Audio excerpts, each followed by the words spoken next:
Som. Pessoal, boa noite. Um prazer estar aqui.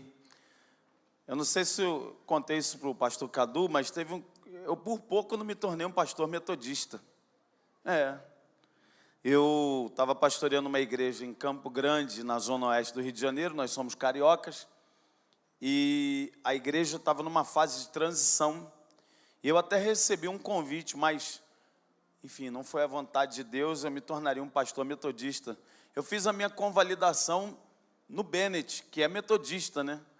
Me formei no seminário presbiteriano. Bom, lá se vão, eu sou casado com Zanza há 25 anos, eu sou pai de 3 filhos, a Emily, o Irving e a Kathleen.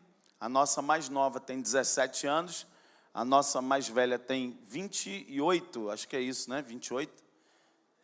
A idade vai chegando, né? Eu já sou avô de 2 netos.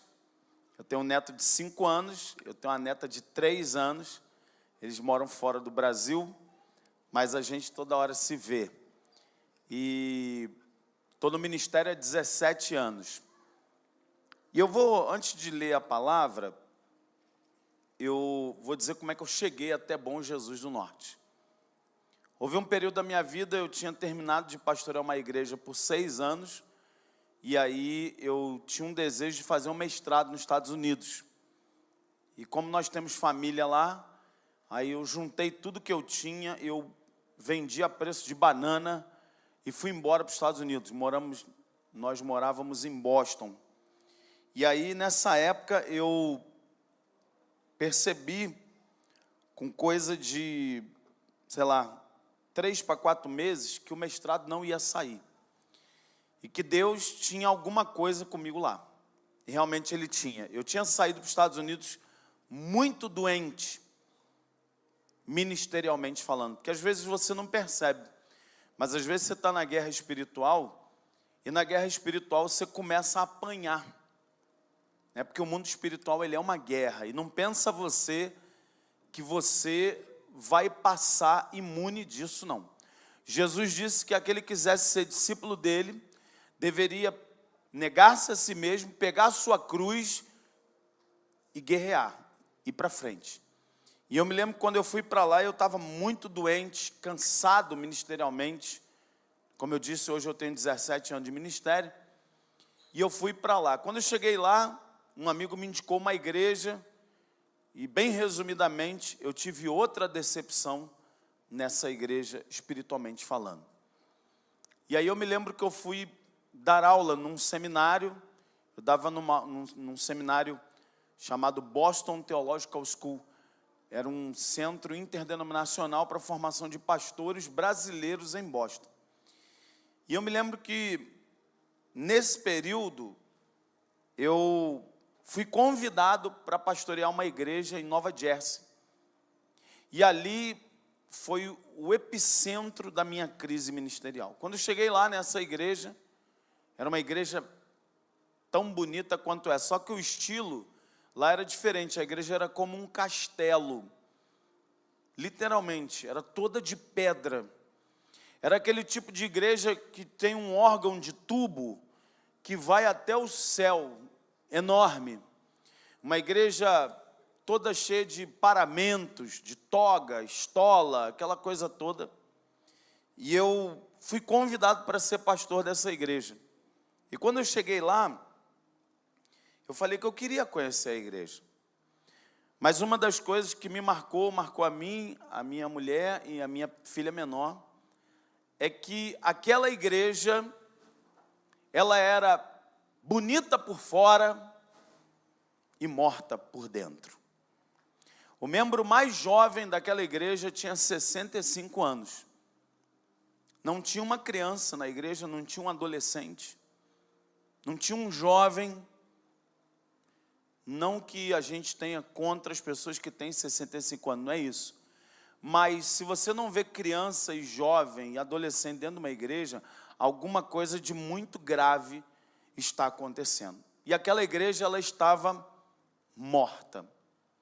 E eu me lembro que eu disse na ocasião, eu falei assim, para quem me convidou, era um presbítero, eu falei, presbítero, Eu agradeço imensamente o convite, mas eu não vou ficar. Porque das duas uma, ou vocês vão me matar, ou eu vou matar vocês.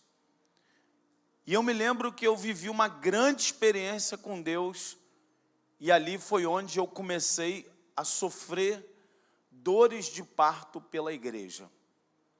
Eu comecei a chorar pela igreja. Eu comecei a chorar pelo povo da igreja. Eu comecei a perceber que haviam muitos e muitos crentes que estão dentro da igreja, mas que precisam de fato ser ativados. O tema que me foi dado é o tema ativados. E o que é ser uma pessoa ativada? Vem da palavra ativo. E o que é ser uma pessoa ativa? É ser uma pessoa viva. E hoje eu confesso para vocês, que até na minha igreja, tem muitos lá. Tem pessoas da minha igreja que estão na igreja, mas que estão como brasas apagadas. Existem pessoas que estão vivendo uma vida de religiosidade, mas que, quem sabe num passado remoto, teve um tempo de alegria, de fervor espiritual, teve um tempo de paixão por Jesus, mas o tempo foi passando, a vida foi passando, os problemas foram chegando, e aquilo que era ativo foi se desativando. E existem 3 sinais que começam a comprovar se você está ativo ou não na igreja. Diga boi. Fala boi. Boi. Boi são os 3 pontos se você está ativo ou se você está desativado na igreja. O primeiro é Bíblia. A quantidade de tempo que você passa com a Bíblia durante o seu dia, durante a sua semana, vai dizer se você está ativado ou não. Nós estamos vivendo uma geração onde tudo está aqui dentro, e glória a Deus por isso. Até nossa Bíblia.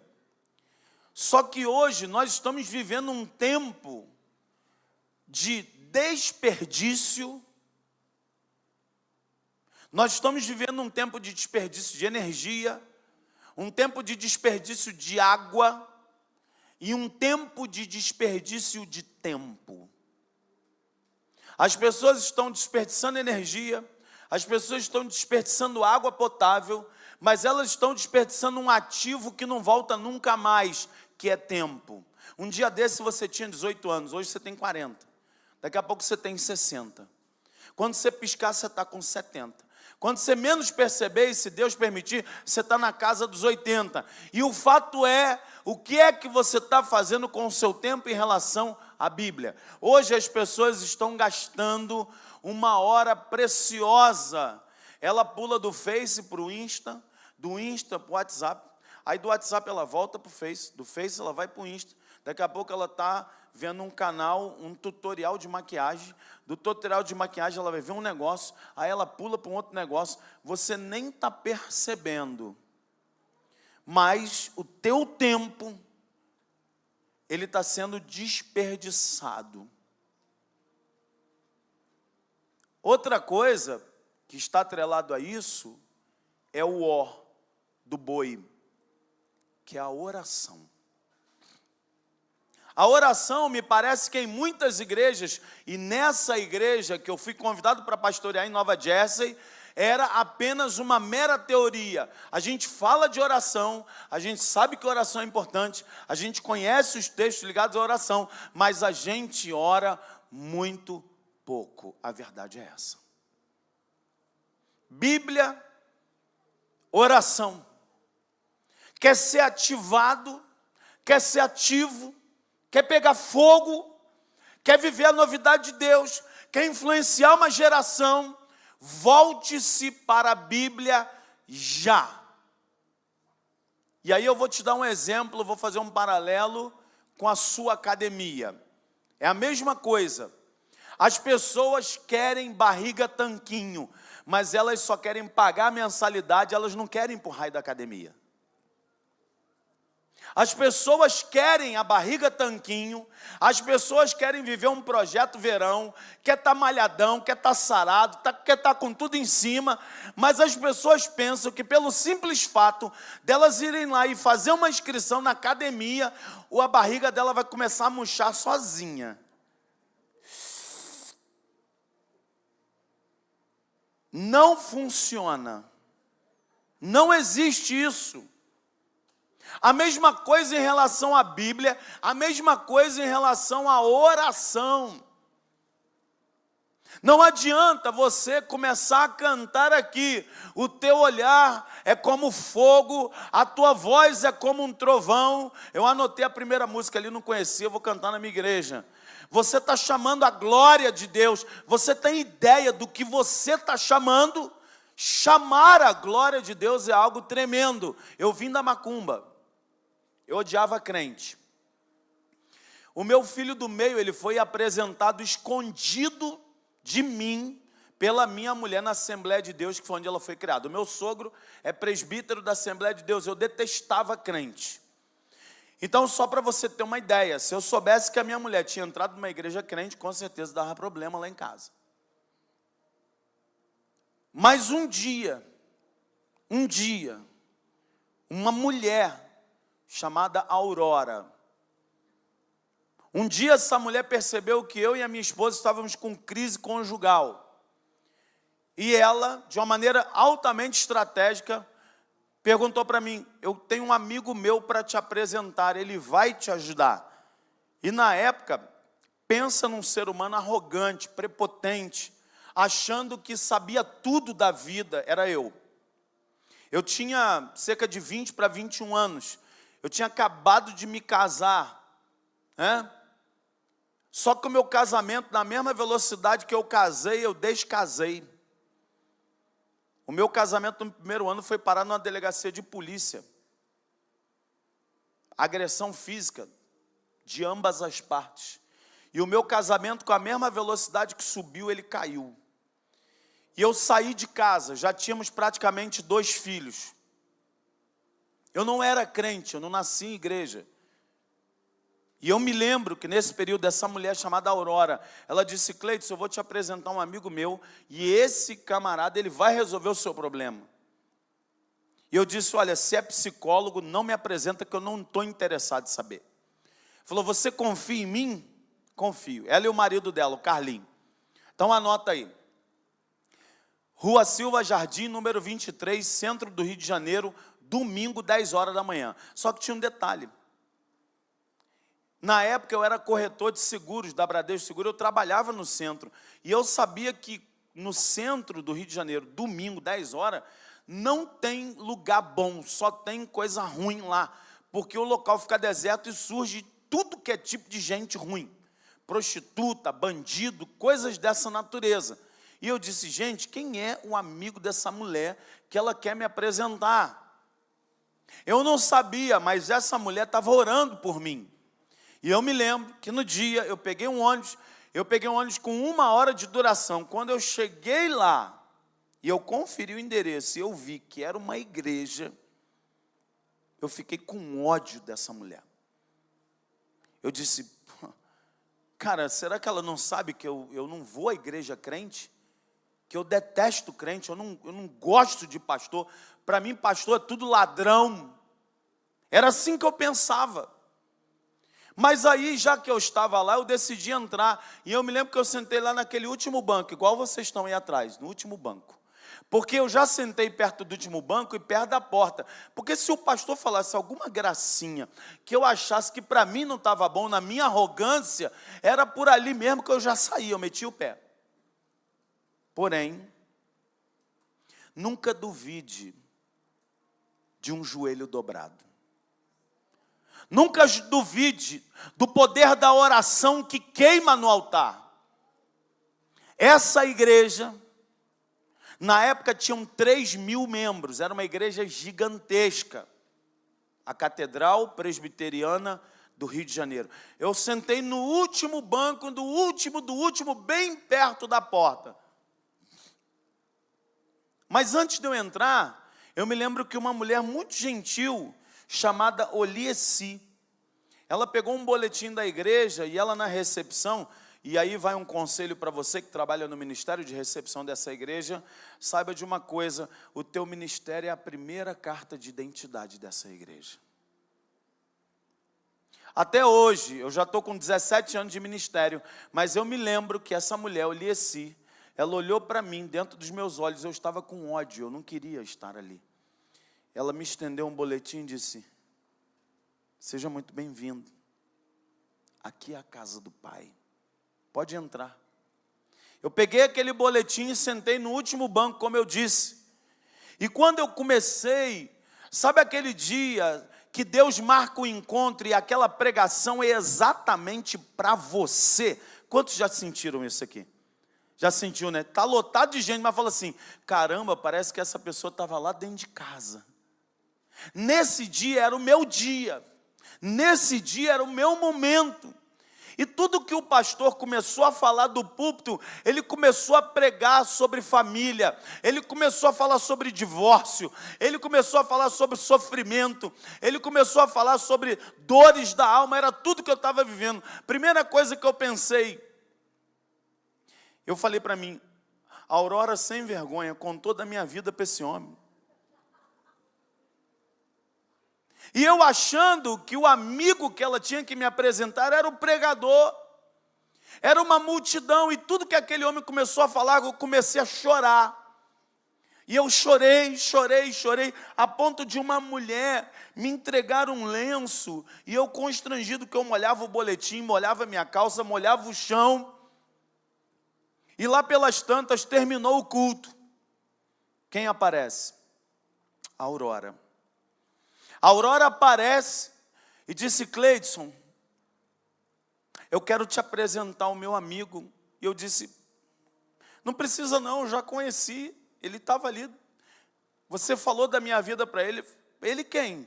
Aquele homem que pregou? Não, não é ele não. Não? Não é, não. Não falei de você para ele. Cleidson, deixa eu falar uma coisa para você, meu amigo. Colocou a mão no meu ombro. Não é aquele homem que vai mudar a sua história, não. Do jeito que você está. A única pessoa que vai mudar a sua história é o meu amigo. Ele se chama Jesus Cristo de Nazaré. E eu quero aqui, Cleiton, no meio dessa multidão, te convidar para fazer um encontro de casais com Cristo. Eu olhei para ela e falei, você está louca? Você está doida? Você fumou alguma coisa? Eu estou separado, eu saí de casa, eu peguei tudo que era meu e meti o pé, eu fui embora. E ela disse assim, mas e se ela quisesse? Você iria? E eu disse, se ela quiser, eu vou como tiro de misericórdia. Olha como eu era arrogante. Sabe o que ela fez? Eu tinha certeza. Depois ela me revelou, ela pegou o meu nome, pegou o nome da minha mulher e levou para os intercessores da igreja. E os intercessores, no secreto, oraram por mim. Então, meu querido, nessa noite eu tenho algo para te entregar da parte de Deus. Nunca coloque de lado o princípio boi, Bíblia e oração. A oração é quando a terra liga ao céu.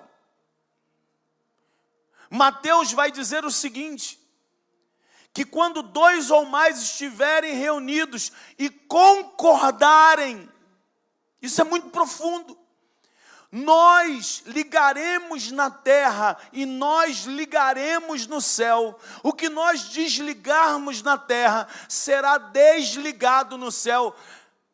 Eu vou dizer algo muito profundo para você. Eu vou usar uma analogia bem simples para você entender. Imagine que o céu é uma grande, uma enorme, gigantesca caixa d'água. E que tem muita água para ser derramada nessa caixa d'água.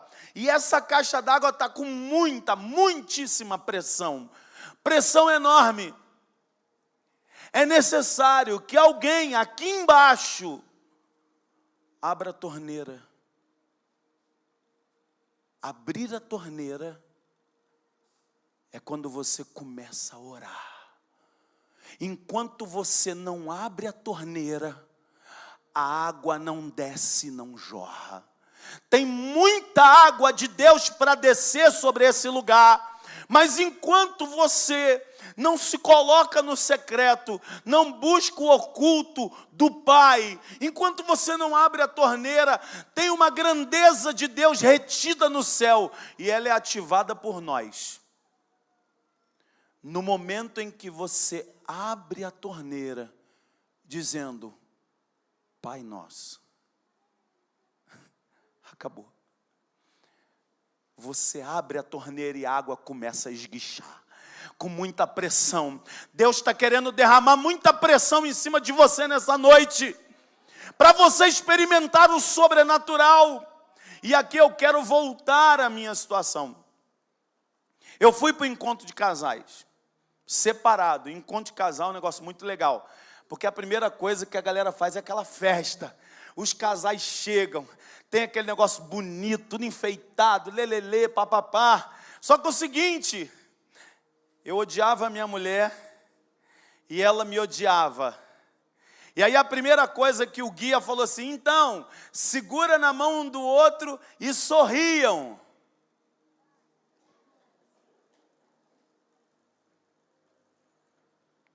Como eu ia fazer isso?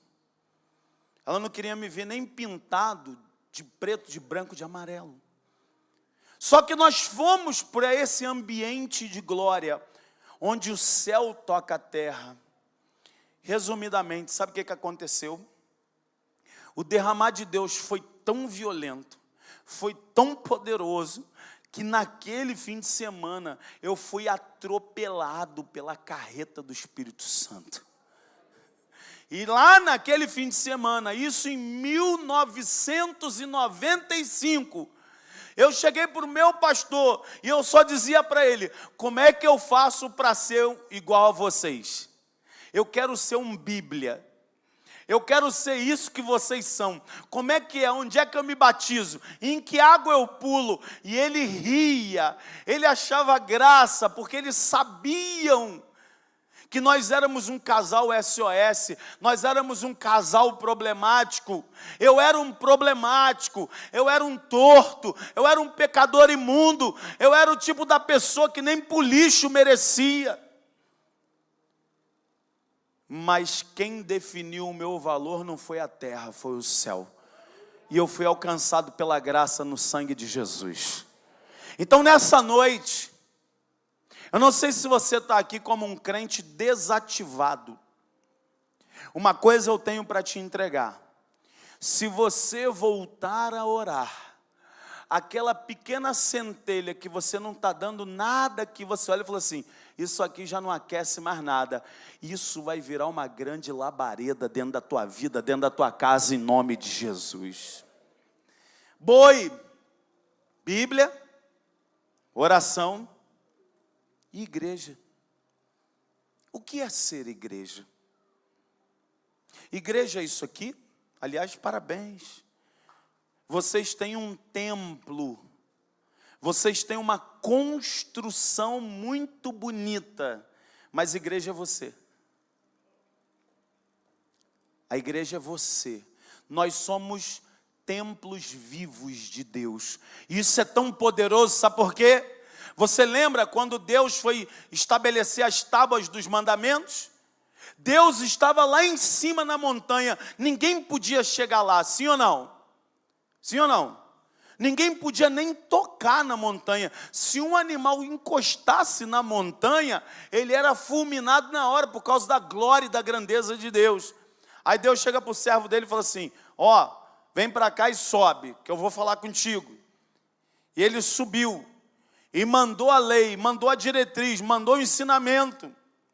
Só que teve um dia que Deus decidiu descer do monte. E ele saiu lá de cima, lá de longe. E ele virou gente. Ele virou carne. Ele virou Jesus. Ele se materializou na nossa forma. Ele comeu, ele bebeu. ele sofreu, ele não pecou, ele chorou pelo amigo dele, ele gostava muito de ficar na casa de Marta, Maria e Lázaro. Ele pagou tudo que tinha que pagar, mas um dia ele foi crucificado, morto, sepultado, ele ressuscitou o terceiro dia, ele sobe aos céus, ele manda algo diferente, ele vai embora, e agora ele já não mora mais numa montanha lá em cima, ele já não está mais passeando no nosso meio, ele da montanha lá longe decidiu morar aqui. Ele está morando aí dentro, tem um fogo dentro de você que está te ativando. Quantos estão entendendo o que eu estou dizendo aqui? Deem glória a Deus. Existe o fogo está aí dentro. Você não busca o fogo fora, você ativa o fogo dentro, e o fogo se chama Espírito Santo de Deus. Quer ser ativado? Ative-se como igreja. Irmãos, deixa eu falar uma coisa com todo amor e respeito para vocês, porque nós somos um povo só. Hoje só muda a placa, metodista, batista, presbiteriano, criativo, universal, não importa. Mas quando tudo isso passar, quando as primeiras coisas passarem, só vai ter uma igreja só, e nós estaremos vestidos de branco. Essa vai ser a nossa roupa, vestes de linho fino, vestes de justiça. E a coisa mais linda vai ser chegar diante daquele que tem olho como fogo, e ele olhar para você e dizer assim: filho, vinde bendito de meu Pai, entra no meu gozo para sempre e celebra a minha presença. Querido, nessa noite, eu quero que você abra sua Bíblia, num texto precioso da palavra de Deus. E agora eu vou começar a pregar. Ezequiel, capítulo de número 22, versículo de número 23 em diante. Depois nós vamos ler o 23 e o verso 30. Ezequiel 22, verso 23 e verso 30. Diz assim a palavra do Senhor: veio a mim a palavra do Senhor dizendo, verso 30, busquei entre eles um homem que tapasse o muro e se colocasse na brecha perante mim a favor desta terra, para que eu não a destruísse, mas a ninguém achei. Senhor, eu invoco o teu poder aqui pelo sangue de Jesus. E eu te peço, Deus, que o Senhor traga clareza da tua verdade aqui nessa noite. Que o teu Espírito Santo ative a brasa do braseiro que estava se apagando. E que o Senhor taque fogo do céu, a ponto de aquecer, Deus, a ponto de irradiar, a ponto de transbordar, a ponto, Senhor, de tomar o Dornelas todo para Jesus, a ponto de tomar Moriaé inteiro para Jesus. Vai quebrando, Senhor, todas as cadeias espirituais e vai tomando, Senhor, tudo para o louvor da tua glória, em nome de Jesus, amém. Esse livro, nesse momento, tem uma coisa muito dura acontecendo. O povo de Israel, o povo da aliança, eles simplesmente estavam como que brasas fora do braseiros. Uma coisa, já viu quando você faz uma fogueira? Quando eu era criança, eu botava batata doce para assar. Era assim que a gente brincava quando era criança. Aí a gente tacava fogo, quando ficava aquele braseiro bem esperto, a gente colocava por dentro assim um monte de batata doce, porque ela ficava crocante por fora e derretida por dentro. Mas eu me lembro, quando criança, isso está na minha mente, uma daquelas brasas fez pam, ela explodiu e caiu cerca de 1 metro, 1,5 metros da fogueira. E eu fiquei olhando para aquela brasa. No início, ela estava extremamente viva. Coisa de 15 minutos depois, ela foi se apagando. Foi se apagando. Foi se apagando. Sabe o que eu tenho visto, irmãos? e muitas igrejas pelas quais eu tenho passado, inclusive a minha, é que aquilo que aconteceu no passado com você, como um tempo de glória, de fervor e de braseiro incandescente, não te garante um futuro de glória. É necessário que você coloque lenha no teu altar. Tem faltado lenha no altar da igreja. E você sabe disso, eu sei também. Historicamente, pega a vida de John Wesley. O homem do coração aquecido. O Wesley foi o que foi, porque ele era um homem que vivia o boi. Bíblia, oração, igreja. Dizem os historiadores que inclusive até a igreja em célula, as igrejas nas casas, o Wesley foi um dos que mais promoveu esse modelo de igreja. O Wesley saía com seu irmão a cavalo, pregando um evangelho de fogo, um batismo de fogo, um fogo que não para de queimar no altar, uma brasa que não para, uma brasa que não sai do braseiro. Pergunte-se agora, não olha para a pessoa que está do seu lado. Hoje, de 0 a 10, como você está no braseiro? Olhe para você. As pessoas não conseguem ficar 15 minutos orando a Deus, e elas querem viver o sobrenatural. Querido, não tem como. É se enganar. É mentira. A palavra de Deus está convidando a gente para um tempo de busca.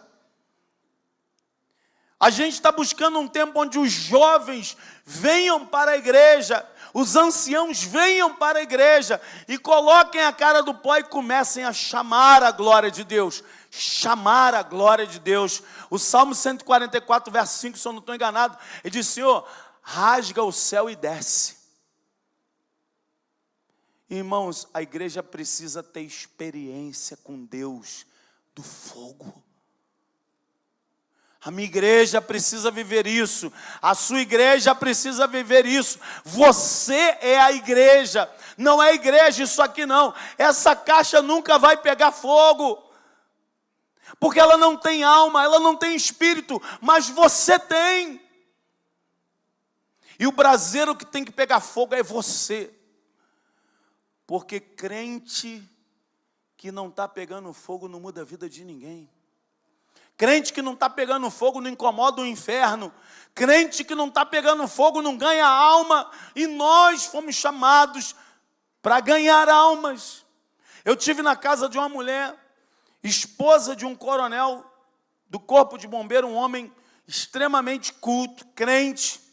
E a gente estava falando sobre ganhar almas. E lá pelo papo ela disse: ok, pastor, eu já vou até te dizer, porque eu sei que você vai me perguntar. Eu sou crente há 30 anos e eu nunca ganhei um discípulo. O tempo de 2018 está acabando. E eu vou te perguntar, mas eu não quero que você me responda. Só se auto-responda. Em 2018 você levou quantos ao altar? Ou será que você só está aqui engordando, caramba? Pô, fala sério, teu pastor Cadu, teu outro pastorzão ali como pastor, é Silvio, né? Vitor, perdão. Ter o Vitor e ter o Cadu como pastor, até eu quero. Fala a verdade, olha que estrutura, gente. Olha essas caixas, olha essa batera, olha esse negócio aqui, olha aquele projetor. Pelo amor de Deus, cara, quem não quer uma igreja dessa? Agora a pergunta é, o que você está fazendo com o que você tem na mão? O Senhor Jesus multiplicou pão e peixe, mas teve uma hora que ele multiplicou pão e peixe e ele virou para os discípulos e disse assim: agora dai-lhe voz de comer ao povo. Quem tinha que dar de comer eram os discípulos, eram os apóstolos. E hoje, quem dá de comer para aquele que está lá fora? Quem dá de comer para aquele que está chegando na célula? Quem dá de comer para aquele que ninguém quer? Quem é que vai se ninguém for? Romanos capítulo 10, verso 10. Como ouvirão se não há quem pregue? Agora você só vai sair para falar se a brasa estiver pegando fogo. Deixa eu te contar uma história. Eu tive uma experiência muito louca em Boston. Uma das mais loucas que eu vivi na minha vida. Na época, eu trabalhava de dia e dava aula de noite. E num determinado dia desses aí, o rapaz que era meu aluno no seminário, ele me chamou para fazer um trabalho. E o trabalho era a gente poder remover uma parede de um local que era um ambiente de velório, uma funerária, e aquele ambiente ia ser transformado numa base missionária da Jocum em Boston. E o trabalho era derrubar a parede, jogar tudo no tonel e levar embora. Gente, eu já vi muita coisa do poder de Deus, mas aquilo ali foi uma das coisas que mais me marcou. Nós chegamos nesse ambiente e tinha missionário de tudo que é lugar e o pessoal trabalhando. De repente, nos convidaram depois do almoço para ir para uma sala num canto e disseram o seguinte: olha, agora vocês vão parar que vocês têm que orar. Todo mundo tem que parar agora. E o dono da obra falou: rapaz, a gente tem que trabalhar. Falou: meu amigo, eu estou te pagando, então vai orar. Eu falei para o cara: meu amigo, vamos orar, o homem está mandando a gente orar, vamos orar. Começamos a orar. Tinha uma caixa como essa num canto, o carpete vermelho, as paredes tudo de veludo, e de repente estava cada um orando em uma língua. Tinha paraguaio, francês, alemão, inglês, americano, e cada um orando. Era quase que uma torre de Babel, e todo mundo orando. E tinha uma caixa como essa, alguém falando alguma coisa que eu não entendia. Quando eu cheguei naquela sala, todo mundo com a cara no pó e comendo na oração. Eu falei: opa, que bom, eu gosto de orar. Também comecei a orar. De repente, me aparece uma mulher, bonitinha, carinha rosa, rechonchudinha. Ela estava com a camisa branca, uma calça branca e descalça. E ela entrou do nada, eu olhei assim. Eu nunca vi um anjo, eu não sei nem se aquela mulher era um anjo. Mas ela entrou e ela passava por nós assim e falou assim: oh Jesus, oh Lord, oh Jesus, oh Senhor, oh Jesus, oh Lord. De repente a mulher parou e falou assim, em inglês, né? Então, pessoal, agora nós vamos parar e nós vamos para o telhado orar. Naquele momento bateu uma incredulidade no meu coração. Eu falei assim, pensei, palhaçada é essa? Para que orar no telhado? A gente já não está orando aqui. O que o raio dessa mulher quer que a gente suba no telhado para orar? E eu calado. Fui para o telhado, subimos para o telhado. Era tipo uma laje batida. E dessa laje batida, as pessoas viam o centro financeiro da cidade de Boston. De repente eu olhei, cadê a mulher? Sumiu, já entrou outro cara. Então, pessoal, eu quero dizer para vocês que a cidade de Boston foi a primeira cidade colonizada pelos puritanos, fugindo da perseguição religiosa.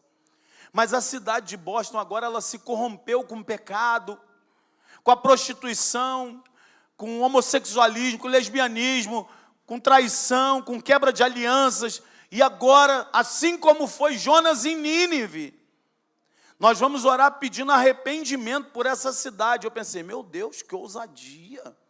Eu nunca tinha visto alguém falando daquele jeito. Ele falou o seguinte, agora é o seguinte, cada um vai ficar com a mão numa direção. E nós vamos profetizar arrependimento sobre essa cidade, para que o sangue de Jesus cubra. E aí eu falei, beleza. Então estava todo mundo para dentro, daqui a pouco virou todo mundo para fora, eu fiquei numa direção. E o Saulo, meu aluno, meu amigo, ficou aqui do lado. Ele era um branco russo. E nós começamos, ele falou assim, agora vocês fecham os olhos. E agora começa a pedir para o fogo de Deus descer nesse lugar, para que o poder de Deus seja derramado nessa cidade. Eu fiz. E eu fiz exatamente assim, eu estava perto da beira, né? Mas estava protegido, né? Aí eu olhei, comecei. E todo mundo começou, todo mundo orando. Oh Deus, estou orando, Senhor, pá. Orando, de repente, eu senti um negócio debaixo do meu pé, que fez tipo um zigue-zague assim, ó, fez assim, ó. E o pessoal orando, daqui a pouco o negócio começou a aumentar. O chão começou a vibrar. o chão começou a vibrar, o chão começou a tremer. De novo veio um pensamento incrédulo, e a primeira coisa que eu pensei, eu disse, meu Deus, é terremoto. Eu olhei para o outro lado, eu corri para ver se as pessoas, estava todo mundo calmo. E eu falei, não é possível. Antes disso, eu estava orando e me deu um medo da glória de Deus, porque quando a real glória se manifesta, dá medo. A glória de Deus dá medo, dá muito medo, porque é muito poder condensado. E eu me lembro que eu olhei para o Saulo e disse, Saulo, o chão está tremendo. E ele disse, não para de orar, não para de orar, não para de orar. E o meu corpo, e não era eu tremendo no espírito, não. Era o chão que estava vibrando. Irmãos, eu fiquei 3 noites sem dormir. Eu só falava nesse assunto para minha mulher. Eu falei, o chão tremeu, eu não estou louco, eu não estou doido. O chão tremeu, o chão tremeu. E aí eu fui para Atos capítulo 4. Projeta esse texto para mim. Isso aqui é muita doideira de Deus. Atos capítulo 4. A Bíblia diz assim. Atos capítulo 4, verso de número 31. A Bíblia diz, tendo eles orado, tremeu o lugar onde estavam reunidos. Todos ficaram cheios do Espírito Santo. Deus está chamando essa igreja. Deus está chamando você nessa noite. Deus está me chamando para voltar para o braseiro, para experimentar um fogo que não apaga, um fogo que nunca dorme, um fogo que nunca morre, para que você seja como um sacerdote dentro do tabernáculo e entregue ali a sua lenha, o seu holocausto, para que o fogo de Deus seja manifestado. Eu encerro dizendo para você, sejamos sinceros. Se você está aqui, você já estava pensando até em sair da célula, até tu já saiu. De repente você já estava até pensando em sair da igreja. De repente você já estava pensando em chutar tudo para o alto. De repente você já não estava, de repente você já estava vindo aqui na Metodista como um programinha religioso. De repente você estava vindo aqui na Metodista por motivos não coerentes. De repente você está vindo aqui para arrumar mulher. De repente você está vindo aqui para arrumar homem. De repente você está vindo aqui por algum motivo, não sei. Mas eu quero, em nome de Jesus, realinhar o seu motivo para que você saia daqui ativado. Para que você esteja na posição certa, no momento certo, diante do altar certo. Jesus disse, a palavra de Deus diz que Jesus é o mediador da nova e eterna aliança. É Ele quem está no meio. Então você pode sair daqui com Ele hoje. Você pode sair daqui com esse fogo dentro do seu coração. Se você tem estado cansado, desanimado, se a tua vida de oração está uma porcaria, se você já não tem muito mais paciência, eu quero te convidar a se colocar em pé. Todos se coloquem em pé. E nós vamos agora. Eu quero pedir permissão do pastor para orar. Eu quero estar com você aqui. Eu queria pedir para o Ministério de Louvor estar aqui. Eu quero conduzir a mesma canção. Eu quero te convidar para você sair do seu lugar. E eu quero muito orar contigo. Não importa se você está cansado, não importa sinceramente se você está esgotado, se está desanimado. Você vai ter o teu momento com Deus agora. Você pode se ajoelhar, você pode ficar em pé. Se você está cansado, eu creio que Deus vai te ativar nessa noite. É Ele que vai te ativar, o fogo dEle. Ele vai ativar o teu casamento. Ele vai ativar a tua família. Ele vai ativar a tua espiritualidade. Ele não quer que você tenha uma espiritualidade morna. Ele não quer te vomitar. Ele quer que você seja quente. Quente. Quente. O teu olhar é como fogo. Eu quero que agora você lembre de Apocalipse capítulo 4. João viu o trono da glória de Deus. Ele viu aquele não ensanguentado, não fraco, não um servo sofredor. Ele não viu esse não. Esse não existe mais. O que João viu foi aquele que tem olhos como chamas de fogo. Agora é você e ele. Não presta mais atenção em ninguém. Agora é você e ele. Fala para ele, fala: Senhor, me ativa. Eu quero voltar para o braseiro, Senhor. O teu olhar é como fogo, a sua voz é como um trovão, e o teu poder é incomparável. Vem sobre nós. O teu olhar é como fogo. O teu olhar é como fogo, a tua voz é como um trovão, e o teu poder, é incomparável. Vem sobre nós.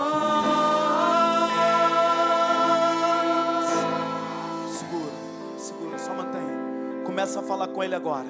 Se tu está fora do braseiro, fala: Pai, me coloca de novo. Eu quero voltar à minha vida de oração. Eu quero voltar a jejuar, Pai. Eu estava pensando em até chutar o balde. Me parecia, Senhor, que as coisas do mundo já estavam parecendo interessantes. Mas o mundo não te pertence mais. Você não é mais do mundo. Você é eleito, você é escolhido, você é separado, você é princesa de Deus. Você é filho do Altíssimo, você é filha do Eterno. Essa é a tua identidade espiritual. Se você está vivendo uma vida de pecado oculto, arrependa-se. Tira todo o entulho e deixa o Espírito Santo limpar. A água vai voltar a jorrar. A água vai voltar a jorrar. O fogo vai voltar a pegar. Senhor, derrama fogo nesse lugar. Derrama fogo nesse lugar. Derrama fogo, Senhor. Tira tudo que bloqueia. Tira tudo que trava. Tira tudo que prende. Tira as amarras. Senhor, em nome de Jesus, dou uma ordem ao mundo espiritual em teu nome. Se algum espírito contrário ao Espírito de Deus, eu te mando embora agora. Agora. Todo espírito de contenda e confusão, sai agora. Todo espírito de imundície e pecado, em nome de Jesus, sai. Senhor, retoma com o teu povo aqui. Acende o braseiro. Tira as cinzas de cima e renova uma fé inabalável, uma fé pujante, uma fé ativada, uma fé viva, uma fé nova, uma fé ousada, uma fé que vai ver o chão tremer. Senhor, visita a casa dos meus irmãos agora. Visita o casamento dos meus irmãos agora. Visita os filhos desviados dessa igreja agora. Visita, meu Pai. Visita, Senhor. Derrama fogo verdadeiro.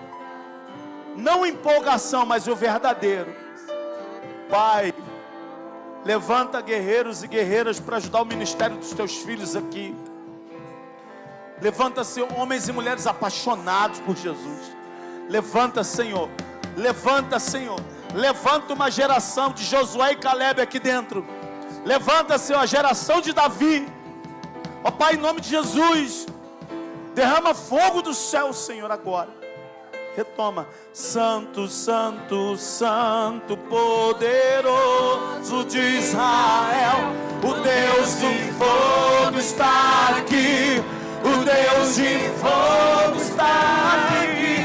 Declare isso. Santo, Santo, Santo, poderoso de Israel, o Deus de fogo está aqui. O toca, toca. Toca no Senhor. Toca, toca no Senhor. Toca, toca em nós. Toca no Senhor. Com brasas vivas do altar. Com brasas vivas. Cheio, cheio. Toca no Senhor. Derrama, Senhor. Toca no Senhor. Toca, toca. Toca no Senhor. Com brasas vivas do altar. Com brasas vivas do altar.